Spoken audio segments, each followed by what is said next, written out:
Sedang menonton kami menerusi saluran 123 My Review, saluran berita RTM. Juga kepada anda yang sedang mengikuti kami secara live di Facebook rasmi Radio Malaysia Kedah FM. Okey, saat ini kita ke udara menerusi ruangan seleksi konti radio Radio Malaysia Kedah FM. Saya tidak keseorangan hari ini, apapun saya berteman dengan tetamu kita di talian ya, sebabnya kita masih lagi dalam tempoh PKP, tak boleh untuk jemput tetamu datang ke konti. Apapun kita tetap bersama untuk nak dapatkan ilmu yang terbaik jugalah yang boleh kita kongsikan bersama. Yang sedang hebat saat ini semua perkatakan mengenai dengan berita palsu. Okey, kita akan bersama dengan tetamu kita. Apapun untuk hari ini, saya bersama dengan rakan penerbit Basira Baharom akan terus bersama dengan anda. Yang penting anda setia bersama dengan kami Radio Malaysia Kedah FM dan juga di Facebook rasmi Radio Malaysia Kedah FM, juga di saluran 123 My Review.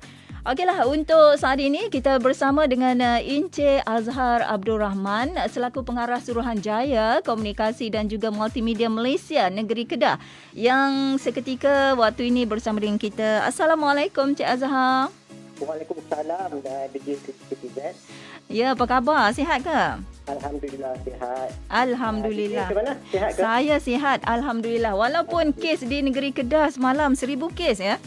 Oh, itu yang risau tu. Itu yang risau tu. Kita memang takut sangat-sangat kan. Dan dah pun mencecah 16,000. Semalam kes 16,117 kes. Keseluruhannya. Jadi kita doakanlah. Harap hari ini turun ya. Kalau nak kata sifar tu mungkin mustahil. Tapi harap turun lah ya. InsyaAllah. Kita pun kena sama-sama jaga SOP ni. Sungguh. Kena patuh betul-betul lah kan. Jaga kendiri kita. Cuma kita janganlah nak jadi Olimpik dalam untuk COVID ni. Olimpik kat Jepun, kita tak payah kejar pingat emas ke perak. Ya, jangan jadi macam tu. Ini nak kejar pingat emas dan perak lah pula kan. Jangan silap. Okey, untuk seketika waktu ni ya Cik Azhar, kita nak tahu jugalah ya mengenai dengan sebelum kita selalunya sebut pasal berita palsu. Kalau di negeri Kedah ni kita kata berita tak betul lah. Kan? Berita tak betul, berita palsu. Jadi kita nak tahu juga, apa sebenarnya berita palsu tu, yang dikatakan berita palsu ni apa? Okey. Sebelum saya cerita sikit apa tu berita palsu, pertama kali saya nak ucapkan terima kasih lah kepada Kedah FM sebab menjemput Suruhanjaya Komunikasi Multimedia Kedah untuk bagi cerita sikit sebanyak lah pasal berita palsu ni. So bila kita cakap pasal cerita berita palsu ni, dia adalah berita yang kandungan atau maklumat dia tu dia sengaja reka cipta. Dia reka cipta sebab mata. Ya. Lepas tu memang kita tahu lah benda tu ialah ada niat lah dia nak tipu orang. Lepas tu nak bagi keliru. Dan yang paling kita takut bila benda tu yang dia menipu dan memperdaya apa semua orang tu, ia boleh menyebabkan kemudaratan. Sebab sekarang ni kita kalau nak tahu berita ataupun informasi, benda sekarang boleh dapat cepat. Dan kadang-kadang kita tak minta pun dia sampai ya kan. Dah dapat dah ya. Tapi benda yang cepat tu tak semestinya benda tu betul. Betul. Sebab sekarang ni banyak benda-benda orang dia direka supaya dia boleh manipulate untuk depa adalah dia punya matlamat kan, kita tak tahu. So sebab bila kita risau, bila orang dapat benda baru ni, kita boleh naik. Sebab orang Malaysia ni, dia kadang-kadang satu prinsip lah. Kadang-kadang bagus tu ada lepas. Share is caring. Sharing is caring ya. Dia pegang yang tu. Bila kita dapat informasi pasal satu benda tu, ini bagus ni, kita share kat kawan-kawan. Tapi benda yang dia keluar tu, kadang-kadang tak semestinya betul. Contoh macam kita duk kata tiba-tiba dulu ada PKPD kat kawasan ni. Benda tu tak betul. So orang akan jadi panik. So yang tu yang kita risau bila benda-benda ni dia akan mengganggu kestabilan awam. Dia especially sekarang ni bila cerita pasal COVID ni, banyaklah orang duk cerita sana sini kan. So pada masa ni memanglah kita kena terpaksa berhati sebab bila orang dah terlampau panik, orang akan bertindak secara luar biasa lah. Maksud dia akan jadi tak tentu arah. Kita tak mahu macam tu sebab kadang benda tu tak macam tu tapi jadi lain. Okey. Dia pun bukan apa. Benda ni kadang-kadang orang tanya pasal apa lah benda berita palsu ni duk tersebar lagi. kan, dia banyak sangat tersebab. Dia satu dia sebab sekarang ni orang banyak guna internet. So bila internet senang orang nak sampaikan maklumat. Dia lepas tu dia ada media sosial, FB ke Instagram, Twitter, Telegram. So benda-benda tu orang bila dapat tu, okey, orang tengok ini macam menarik. So dia ada macam fakta yang at the same time tu mungkin kita mencari sesuatu kan. So benda ni dia pantas tapi tak semestinya betul. Dan bila kita tengok pasal internet ni sendiri, dia tak adalah kita nak sekat maknanya orang boleh menyampaikan apa-apa dalam internet ni. Maknanya orang kat luar tu dia bubuh. So yang the other part of that dia dah terlepas. Susah nak kontrol kan. So benda tu bila dah terlepas walaupun tak apa, dia dah start dia pergi merata. Cepat Itu yang benda tu bila dah tersebar tu orang akan kita nak manage tu dah susah. Sebab dia akan bila especially kalau berita tu kata kita kata berita okey esok ada gempa bumi contoh kan. Itu benda tu yang kita takutlah orang panik ke, orang pergi keluar beli belah macam-macam. And benda tu lagi satu sebab apa yang kadang-kadang kita tak mau kes. Dulu kita ada kes yang bila cerita palsu dia kena tangkap di bawah atas kita bukan sebab dia yang punca buat berita palsu. Dia cuma menyampaikan sebar tu, dia forward. Menyebarkan. Sebab dia orang kadang-kadang susah. Kenapa orang kadang-kadang diterima terus berita palsu ni bukan apa, sebab dia ada satu ni lah. Sebab kadang kita yang bagi tu kawan-kawan kita. Within the circle of trust kan. Ni kawan kita bagi mungkin betul. So benda yang tu yang kita pun lepas tu forward kat kawan kita yang lain. So and then kadang manusia ni dia suka dengar cerita-cerita yang seronok dia pendengar. Itu lagi satu. Itu sifat manusia kan. So begitulah, pasal itulah dia benda ni memang mesti berlaku. Itulah kalau nak cakap sikit pasal inilah, pasal yang apa tu berita palsu kan. Kadang-kadang setengahnya nak jadi orang yang pertama. Kalau kita nak tengok sekarang ni kalau nak ikutkan virus COVID-19 ni dengan berita palsu, rasanya berita palsu lagi laju daripada virus COVID-19 ni kan. Dia seorang tu nak jadi orang pertama walaupun dia pemberita atau wartawan, tapi dia nak jadi orang pertama sebelum wartawannya lagi. Tapi tak tengok dulu sama ada berita tu sahih ataupun tidak kan. Itulah dia. Tapi apapun peranan kita lah semua, dan kena ada satu kesedaran lah dalam diri tu. Lepas baca kena semak dulu kesahihan maklumat tu sama ada betul ataupun tidak sebelum kita buat apa-apalah kita nak kesimpulan untuk nak panjang lagi berita tersebut sama ada kita nak forward ke kita grup WhatsApp dan sebagainya, sebab tak mustahil sekarang ni dalam setiap orang tu seorang-seorang tu dia ada dalam 10 grup WhatsApp kan. Jadi dalam kalau ada 10 grup WhatsApp tu 10-10 dia nak forward, 10-10 dia nak sebar, jadi itulah jadi berpanjangan sampailah ke grup-grup yang lain kan. Domino effect lah dia benda tu.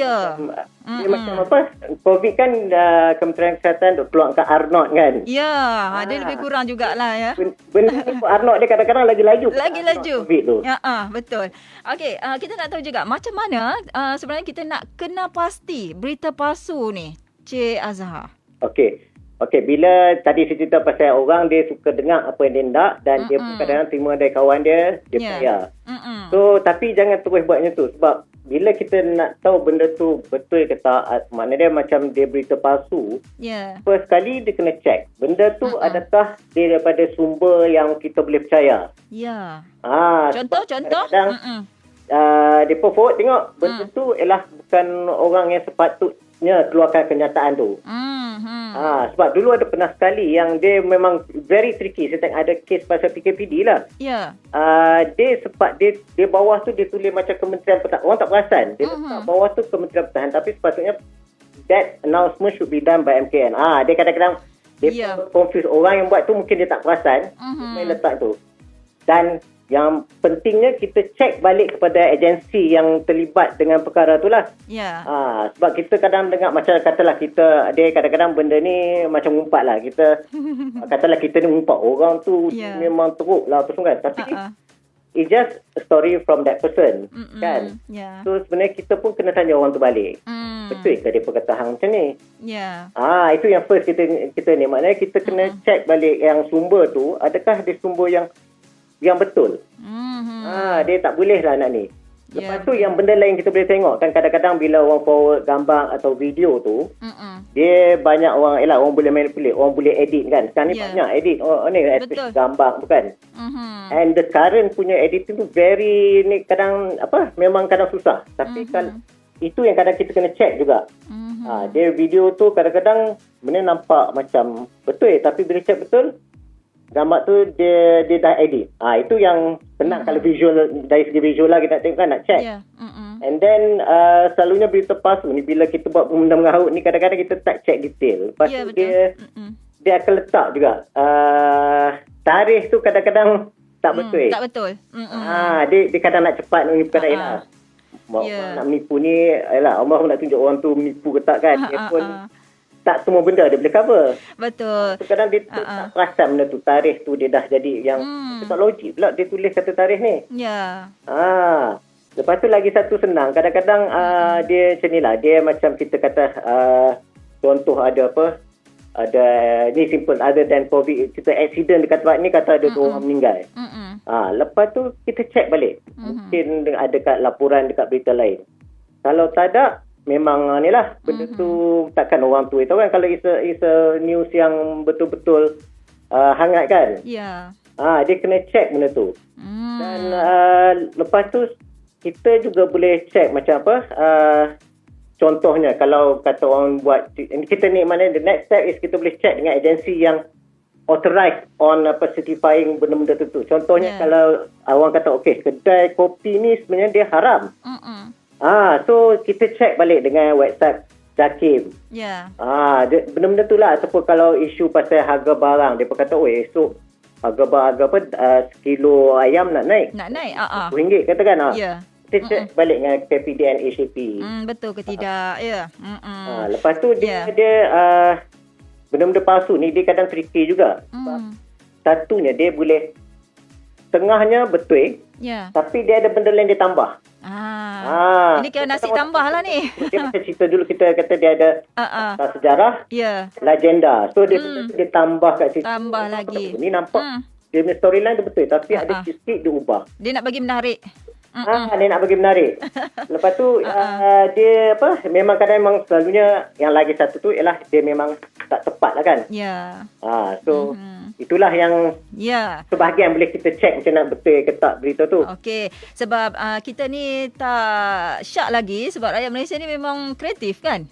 Kreatif. Kadang-kadang sesuatu berita tu menarik perhatian kita sebab dia lawak. Kita seronok nak tengok walaupun dia bukan berita palsu, tapi dia berita yang lawak, kita seronok nak tengok kan. Macam-macam lah dalam tempoh PKP ni, tak ada kerja nak buat. Lepas tu bila dah dapat berita-berita macam yang Cik Azhar kata tadi, ditambah-tambah, ditokok tambah, dapat pada satu individu, lepas tu individu yang kedua pula tambah lagi, ni macam tak sedap kena tambah lagi kan.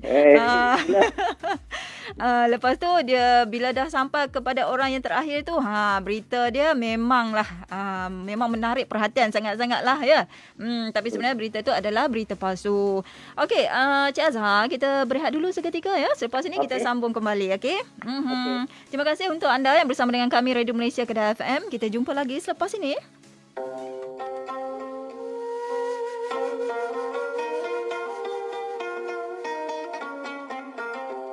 Anak pipi jangan tak dihirau, kusar esok kesaran sirimau. Anak didik harusnya dirisau, gusar esok engkau yang dipisah. Dulu tunggu diturut balik, dulu diam sekarang celik, dulu tahu waktu balik, dulu diam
berjaya mendadak jangan. Pastikan jika malu bertanya sesat jalan. Biar lapar sehari asalkan kenyang bertahun. Biar berkerut dahi asalkan minda beralun. Kedua semua nasihat campur tua. Ketua perlu jua nasihat sampai tua. Masuk semua benua melusuk dalam luar. Hormat tanpa bersua walau dada sempua. Liga lain liga lain cara. Ialah geliga dalam rasa media masa. Dahulu kerana lidah badan kan binasa. Sekarang kerana mata jemari berbicara. Cara bicara yang keempat semua telinga harus teka. Nenek moyang yang nasihat majoriti ramai leka. Terlena dibuai mimpi di dunia cereka. Hanyut dihempas ombak tinggi gah lubang mereka. 5. Usah dikira kanan kiri. Cermin untuk diri. Kena hidup tiada siri. Kena hidup tiada sisi. Bila hati mula hitam lupakan kisah silam. Nilap usah disiram. Ku siram yang keenam biar mekar dalam hati. Ingati putus urat dan tenaga urat besi. Korbannya bukan calan tak hilang dimakan hari. Bajakan jasa-jasa mereka dengan budi-budi. Pipit jangan tak dihirau.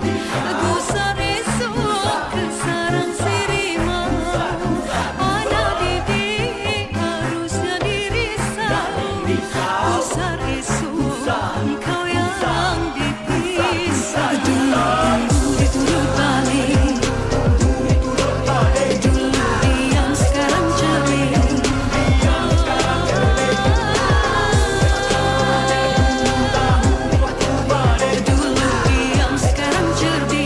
Dulu diam sekarang cerdik. Kita kena jadi cerdik ya. Apa-apa saja berita yang kita terima, kita kena jadi cerdik lah. Tak boleh lah untuk kita nak sebar tak tentu hala sebab akan mengeruhkan keadaan ya. Kita tak nak benda yang akan jadi, orang ramai akan jadi panik dan seterusnya buat satu tindakan yang melulu lah. Kan kita tak nak jadi macam tu. Okey, terima kasih sekali lagi anda yang sedang menonton saya menerusi live Facebook di Facebook rasmi Radio Malaysia Kedah FM dan juga menerusi televisyen ya di saluran 123 My Preview, saluran berita RTM. Saat ini kita sedang bersama dengan Encik Azhar Abdul Rahman selaku pengarah Suruhanjaya Komunikasi dan Multimedia Malaysia Negeri Kedah. Okey, kita memperkatakan mengenai dengan tangani penyebaran berita palsu. Jangan kerana nak nampak hebat, kita nak jadi orang pertama.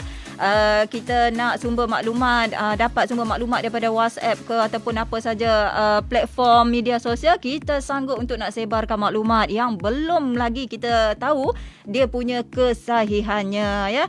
Okey, kita sambung kembali. Cik Azhar. Ya. Masih lagi di talian. Kita nak tahu juga mengenai dengan pendirian kerajaan sendiri dalam isu menangani berita palsu ni. Silakan. Okey, bila kita cakap berkenaan dengan informasi yang disebarkan dan sekarang ni pun banyak benda yang kita bagi tahu ke orang ramai melalui internet. So akan bercakap pasal kebebasan bersuara. Okey. So bila kadang-kadang orang kata kita tak boleh bila government try to macam buat ni, kita kena ada kebebasan bersuara sebab internet adalah it's a borderless world. So kita tak boleh lah kontrol ni. Tapi orang lupa bila kita buat kita tak menghalang nak share, nak bagi tahu information. Tapi kena buatlah dengan berhemah. Betul. Makna dia kita bila berhemah tu makna dia tak memudaratkan orang lain. Dia tak menyakiti orang lain dan dia tak menimbulkan perkara yang buruk pada especially bila ia mengganggu atau ketenteraman awam ni kan, mana orang panik tu benda-benda tu yang kita tak mau jadi. Betul. So bila ada benda perkara yang boleh memudaratkan orang ramai dan negara, kerajaan rasa benda ni bila kita ada laporan atau aduan awam, sekiranya ada siapa-siapalah dia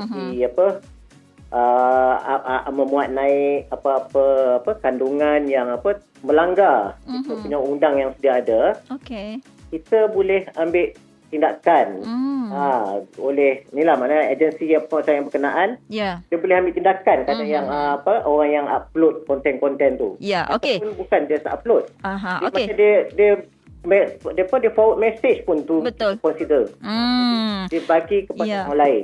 Cik Azhar. Okey, kita nak tahu juga mengenai dengan pendekatan yang diambil oleh kerajaan untuk nak tangani penyebaran berita palsu ni, diwujudkan alta ke macam mana? Ceritakan sikit. Dia ada 3 pendekatan utamalah yang diambil oleh kerajaan. First sekali ialah pendekatan responsif. Maknanya kita tindakan penguatkuasaan lah. Kita kementerian melalui MTNC, kita bekerjasama dengan PDRM, Polis Diraja Malaysia, Ya. kita akan mengambil tindakan tegas lah pada siapa-siapa yang yang menyebarkan kandungan, kabar angin atau berita yang tak sahih. So yang ni sebab kita bukan apa, bila dia buat berita tu, benda tu akan bagi orang panik. Betul. Dan macam saya cakap banyak kali kan, dia akan mengganggu ketenteraman awam dan boleh mengganggu kestabilan negara. So kita kalau nak cakap pasal akta ni, ada 2 akta yang yang boleh kalau orang buat benda berita pasal, ada 2 akta lah yang boleh kita refer. Satunya ialah di bawah Akta Komunikasi dan Multimedia Seksyen 233 yang mana dia menyebut penggunaan tidak wajar kemudahan rangkaian, contohnya internet, atau perkhidmatan aplikasi termasuk media sosial, media elektronik sebagai platform bagi menyebarkan kandungan yang bersifat lucah, palsu, mengancam atau jelik dengan niat untuk menyakitkan hati, menganiaya, mengugut atau mengganggu orang lain. Jika disabit kesalahan, boleh didenda tidak melebihi RM50,000 atau dipenjara selama 1 tahun. Itu di bawah seksyen di dalam Akta Komunikasi. Dan lagi satu ialah di bawah seksyen 505B Kanun Kesiasaan, di mana dia menyebut, ini maknanya dia lebih prefer pada the aftermath of itulah dia sepak berita tu, menyebabkan ketakutan atau kegentaran awam atau kepada golongan awam yang memperuntukkan hukuman penjara sampai 2 tahun atau denda atau kedua-duanya sekali. So benda tu memang kita anggap serius lah. Betul. Sebab setakat ni pun kita dah sampai 21 Julai ni pun 287 kertas siasatan dibuka oleh PDRM untuk COVID-19 perkara berita palsu COVID-19. Dan 29 dah didakwa. Itu yang satu pendekatan. Second lagi, kita ada pendekatan administratif. Ini maknanya kita macam sekarang ni banyak orang dia tular tu melalui media macam Facebook, Google. Kita pun memintalah yang depa tu, sebab depa ni dia borderless work, dia tak kita tak boleh kontrol depa. Betul. Kita minta depa kalau benda-benda yang palsu pasal COVID-19 atau melibatkan kepentingan negara kita, minta dinilai dan dipadamkan. Dan kita pun tengok setakat ni pun dah banyak dah Facebook dia dah deactivate 1.3% akaun palsu global lah kan. Yang mana kita tengok orang sebelum minta depa dah deactivate sebab dia tak mau, bukan di Malaysia je lah, tempat lain, sebab dia tak mau mengganggu keselamatan negara lah. Okey, itu yang pendekatan kedua. Yang ketiga, kita ada pendekatan proaktif, maknanya kita bekerjasama dengan agensi penguasaan. Dan bila kita proaktif ni, kita kalau boleh tak mau orang dah sampai baru nak depa dah baru tak benda palsu. Betul. Ni yang bila kita cakap tak pasti dan kongsi tu, dia kita nak dia bukan kita cerita pasal contohnya Kementerian Kesihatan. Dia dah dengar benda tu dah orang sebab, dia akan keluarkan statement kata benda tu adalah berita palsu. Okey.